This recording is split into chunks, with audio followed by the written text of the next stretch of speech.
Superman is one of the most iconic superheroes of all time and one of the most important comic book characters. And so given the recent release of the movie, which I just saw and I recommend, let's take a look at the top Superman covers in my comic book collection. Okay, let's talk about some honorable mentions.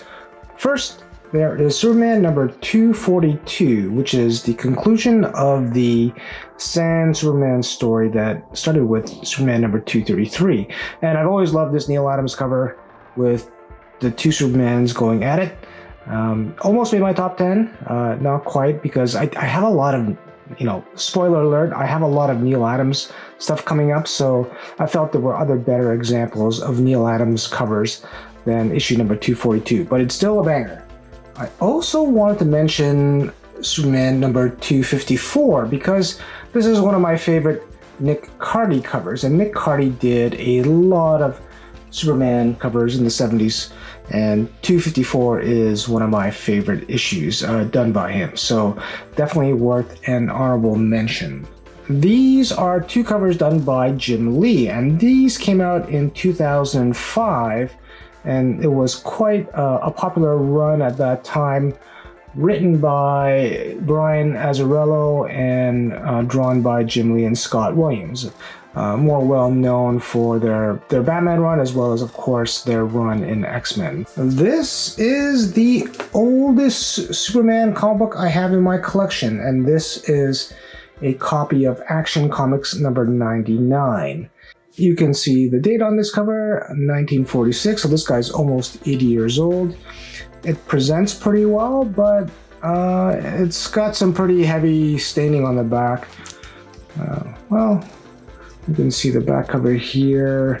It's a lower grade copy, but it still presents very well. And this was drawn by Wayne Boring, considered one of the best Superman artists ever. Certainly a very well respected and liked Superman artist.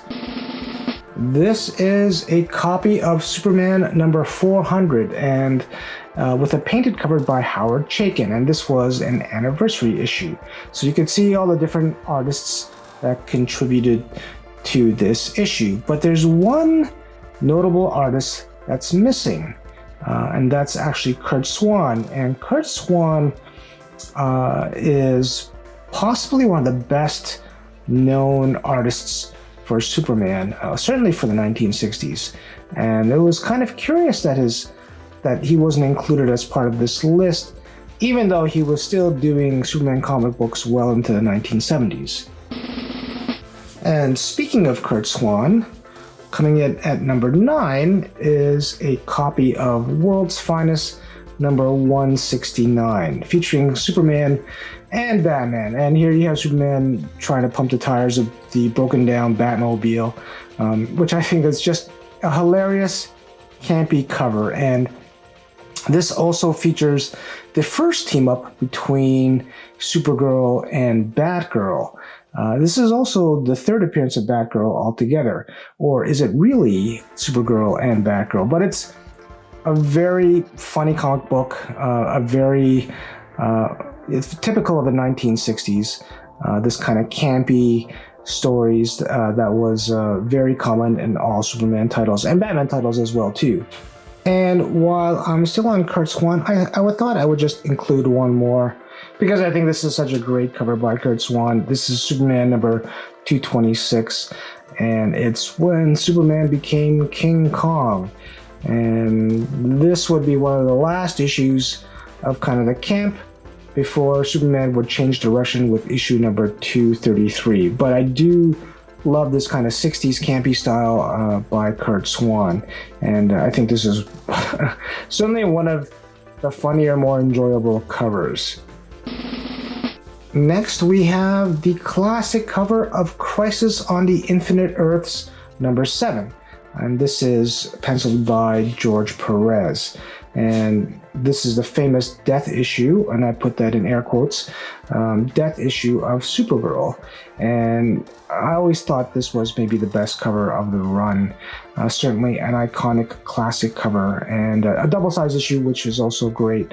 And, The run is very memorable for all the changes in the DC universe, and certainly this is an iconic Superman cover. I've mentioned Neal Adams before, and this is a copy of Superman number 252, or DC 100-page Super Spectacular number 13.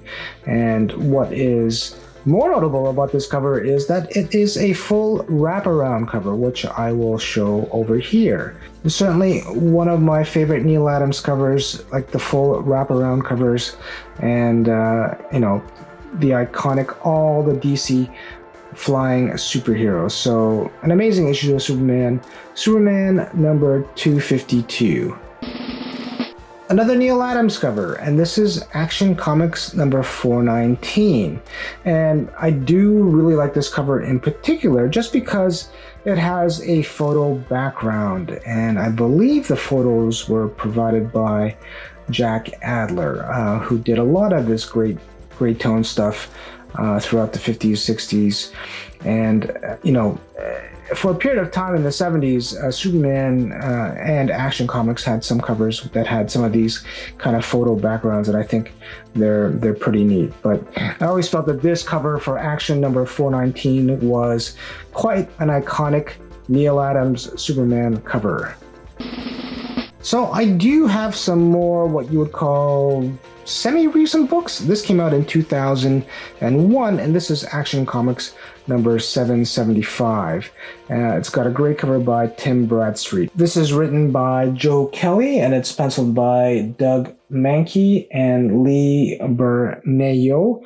And it's a full 39-page story, and this was a pretty significant story when it came out at that time, and it actually got a lot of buzz because this was kind of a response story from other popular comic books at that time, specifically like The Authority.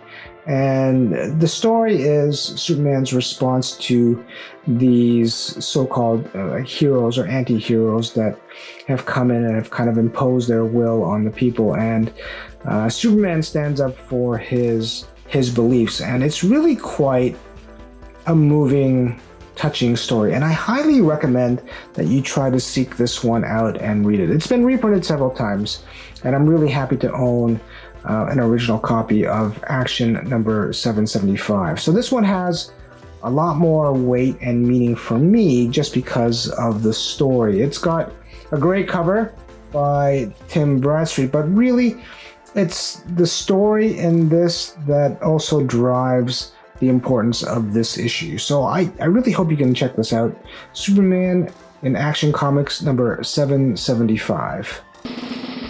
Superman number 233, and this is a landmark issue and also an iconic cover by Neal Adams. And it's funny because Neal Adams has reported to say, or Neal Adams has said actually, that he did this cover quite quickly. This was kind of a rush cover. So for him, he never felt that this was one of his better efforts. And also, as well, you'll notice his leg over here is a little misshapen because they wanted to fit this Kryptonite Nevermore. So Neal was really unhappy with what they did with this misshapen leg over here. But it's funny, honestly, I didn't really notice it until like people started pointing that out to me, because I always just, you look at Superman with the breaking the chains and that to me, the center there, and really draws your attention. And so this is really a classic Neal Adams cover, and as well, this kind of changed the direction of Superman,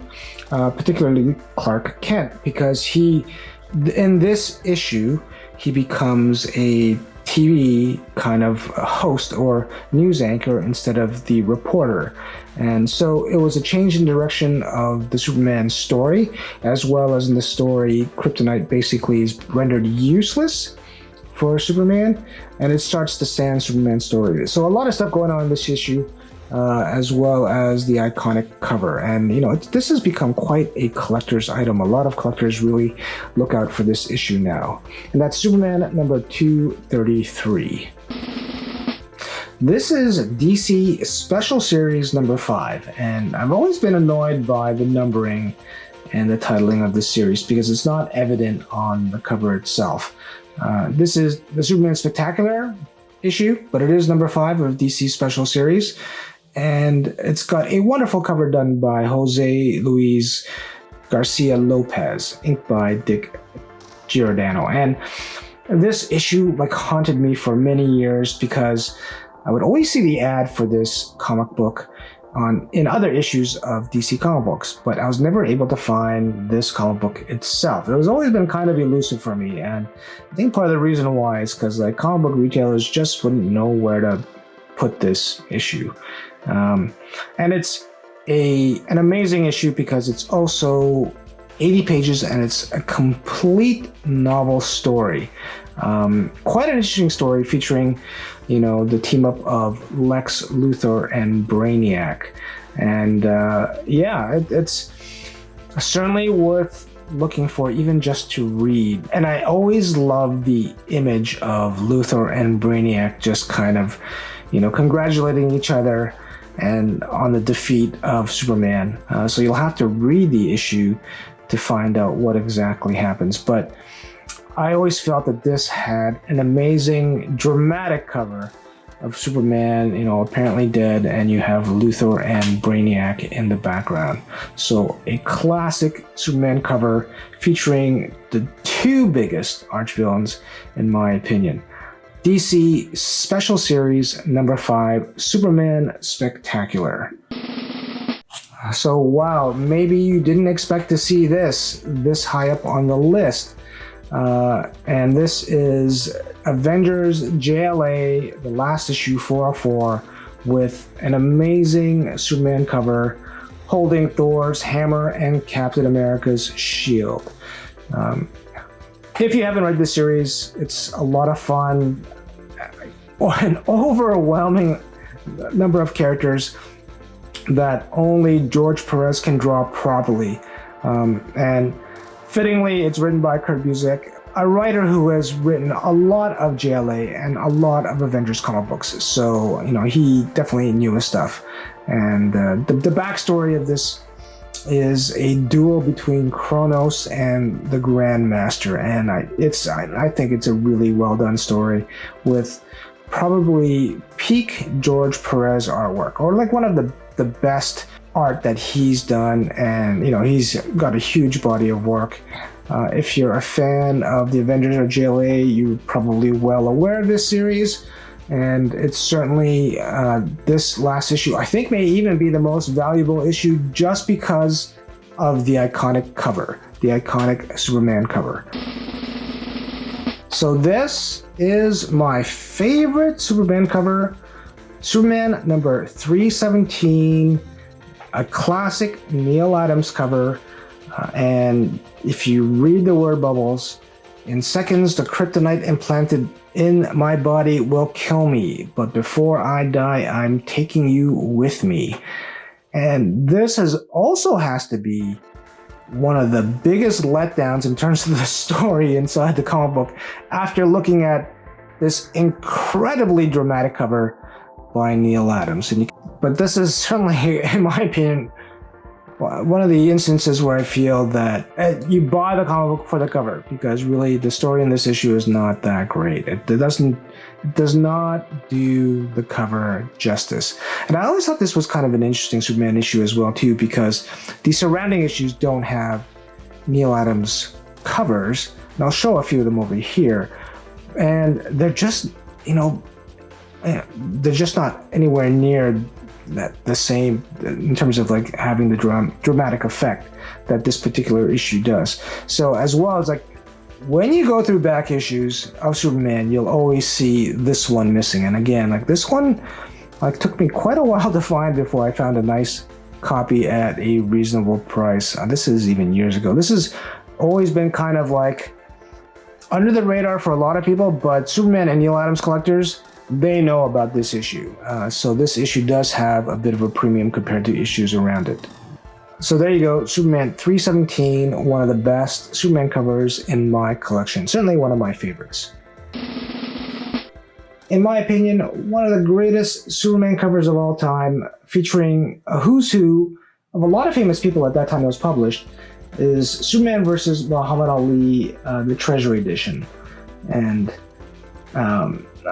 I've already done actually a video covering this treasury into a lot more detail, but it's certainly worth showing again because the cover is so amazing. It's really a special comic book from that time, from that era. It also, Neal Adams also included a lot of comic book artists and writers on the cover, and a lot of other celebrities. And, it's an iconic Superman story and has some of the best Neal Adams artwork that he's ever penciled. The original version that came out in the 70s certainly can be pretty expensive, especially in high grade. And there are also other variants of it, but recently they did come out with a facsimile edition that is certainly worth checking out if you don't own a copy. Definitely a must for all Superman collectors, in my opinion, and also one of my favorite Superman covers of all time, Superman versus Muhammad Ali. So there you go. These are my favorite Superman covers in my comic book collection for various reasons. You'll notice there were quite a few of the same artists, like Neal Adams, certainly dominated that list. But let me know in the comments below. What are your favorite Superman covers that you have in your collection? I'd happy to hear from other collectors out there on some of their favorite Superman covers. If you want to find out more about Superman, I did do a video on some specific Superman comic books from the 1970s, and you can check out that video over here. Until next time, read and enjoy your comic books.